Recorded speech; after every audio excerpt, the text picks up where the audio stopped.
Good evening from Israel. As Hamas rockets streaked over Tel Aviv tonight, warning sirens briefly interrupted delicate high-level talks to dial back the Israel-Hamas war. And there is late word that President Biden may travel to Israel as early as this week. Secretary of State Antony Blinken already on the ground here tonight, leading the push for a diplomatic resolution to the crisis. Meeting with Prime Minister Benjamin Netanyahu and his war cabinet, the group forced to take shelter twice after rocket alerts sounded. The U.S. tonight also pushing for the opening of Egypt's border crossing with Gaza to allow Americans and others to leave Gaza and allow vital supplies into the territory.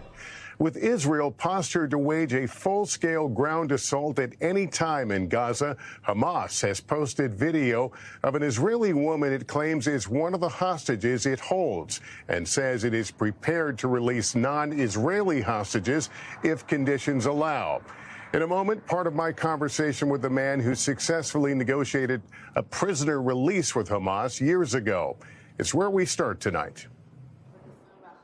Tonight, the first video of a hostage held inside Gaza, released by Hamas. In it, 21-year-old Maya Shem asks to be brought home as soon as possible and says she's being given medical care.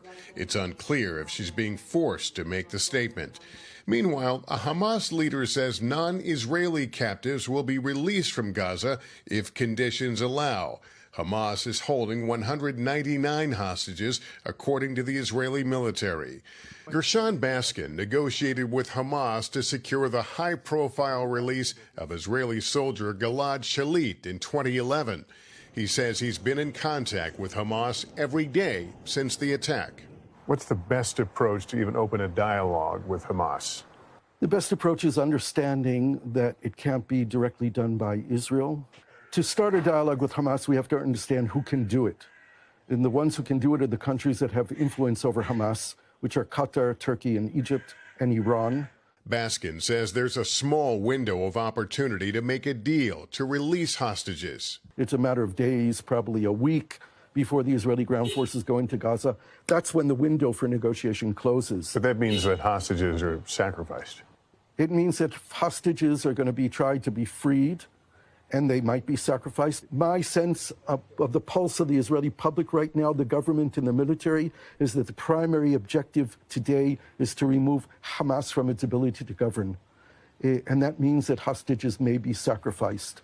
This hurts me so much to say that the hostages might be considered additional casualties of the war for Israel's survival. It comes amid a flurry of diplomatic activity. 3 U.S. officials tell NBC News President Biden is strongly considering a trip to Israel as early as this week, while Secretary of State Antony Blinken met with Prime Minister Netanyahu and his war cabinet for hours today, a meeting interrupted by air raid sirens.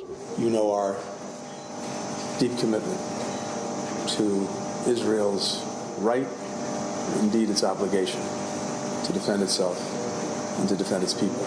A critical part of those talks, aid for Gaza, where the humanitarian crisis is worsening by the minute.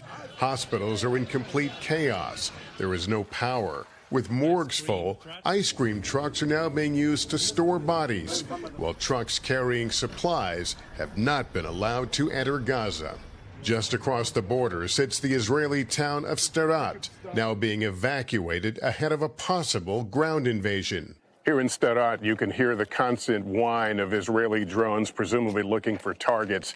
In the town itself, more than half the population has already evacuated. For those who remain, time is running out. The last buses evacuating people have come and gone, and the sounds of war are growing closer.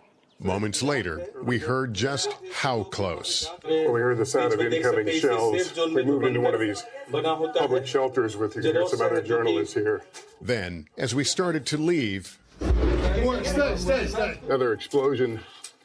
Outside we thought it was the all clear, but we heard another bang very close by. No one was hurt, and we soon left. But staying behind is Yaritzi Mantov, who's helping coordinate evacuations. Are you going to leave? No. It's scary, it's not simple, but we love Sderot. Our heart is here, we can't leave when we know they need us here. This city official also vowing to stay. How dangerous is it to remain in Sderot? He says it's very dangerous because terrorists are still walking around the area near Gaza. The Israeli military says this newly released video was from a body camera worn by a Hamas militant during October 7th's brutal attack. The head of Israel's security services now taking responsibility for failing to prevent it, writing in a letter, despite a series of actions, we were unable to generate a sufficient warning that would allow the attack to be thwarted, adding, as the person at the head of the organization, the responsibility for this is mine. Tonight, so many families are now burying their loved ones, with more than 4,000 people dead 10 days into this war. Thanks for watching. Stay updated about breaking news and top stories on the NBC News app or follow us on social media.